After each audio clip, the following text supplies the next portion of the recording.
Hello and welcome back to jimmurphymp.com, a way of keeping in touch with local, national news and politics.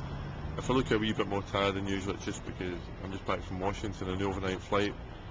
Over there, as part of the Labour Party's defence procurement review, meeting people in the Pentagon about how do you improve the way in which government organises the industrial base to support things like aircraft carriers and other defence material. Huge amount of lessons to learn from there. That we can take, I think, into Britain and how we procure here.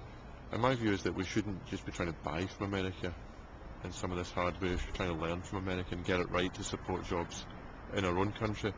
In addition to doing the defence work, when I was there, I did a lot of politics and trying to get a sense from the Democratic Party, the pollsters, the organisers, the community organisers, like Stan Greenberg, Arnie Graf and others, just about how do you ensure that the British Labour Party is a one-term opposition.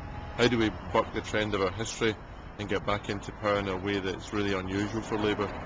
As you know, the pattern for Labour is short periods in power followed by prolonged periods in opposition. Now this time round we managed a prolonged period in power. Let's see if we can manage a short term in opposition. Now while I was away, of course, the continued issue about Murdoch and News Corp rumbles on quite rightly, and it's one of those stories that's now bounced into America and it's in all the news apart from Fox News.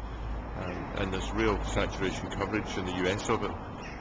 Now I wasn't in Parliament when the hearings were on, but it was like a real drama, and it shows, I think, the way in the continuing relevance of that parliamentary process. Those people who think that all powerful or all influential can be brought to book and brought down to a level by the parliamentary process. This has got a long, long way to go, and the shadow of this crisis is looming, at least in part, over David Cameron, and he's got some big questions to answer about the employment of Andrew Coulson.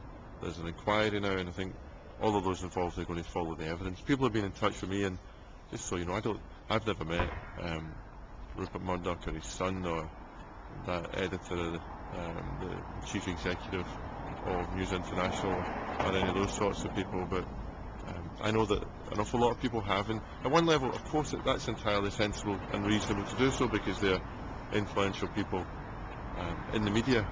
But I think there's a line being crossed there in the way in which it's happened in the last little while, and I think that's why it's become such a big issue. Now, much more importantly than all of that is the genuine matter of life and death and what's happening in the Horn of Africa and Somalia in particular. There's no excuse not to give money. I know times are tough, but just a few quid will help save someone's life. You can do it by text these days, you can do it online, you can do it in banks, you can do it all sorts of different ways. I'll post the details on the website about how you can do it. Just this weekend, just give £5 or £10, and there's ways of doing it from your mobile phone or on your landline. So just try and get it done. And then trivial in comparison to that, but nevertheless something that consumes a lot of people in Scotland, of course, is the start of the football season. It's come very early, I think far too early, and it's kind of sneaked up us in a way that there isn't a kind of sense of excitement about it. And the main thing I think is we're trying to have kind of an enjoyable season.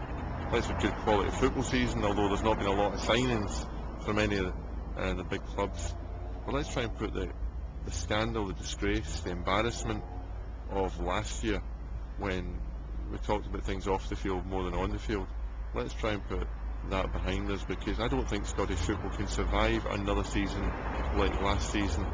So all the best to all football fans. As many of you know, I've got my own preference. You can work it out for yourself. I don't want to encourage an awful lot of negative response by using this blog to cheer on my team, but as you get in touch, Twitter, Facebook, come and see us, email, or the old fashioned way, stick a stamp in an envelope and send it to the House of Commons. Cheers, bye bye.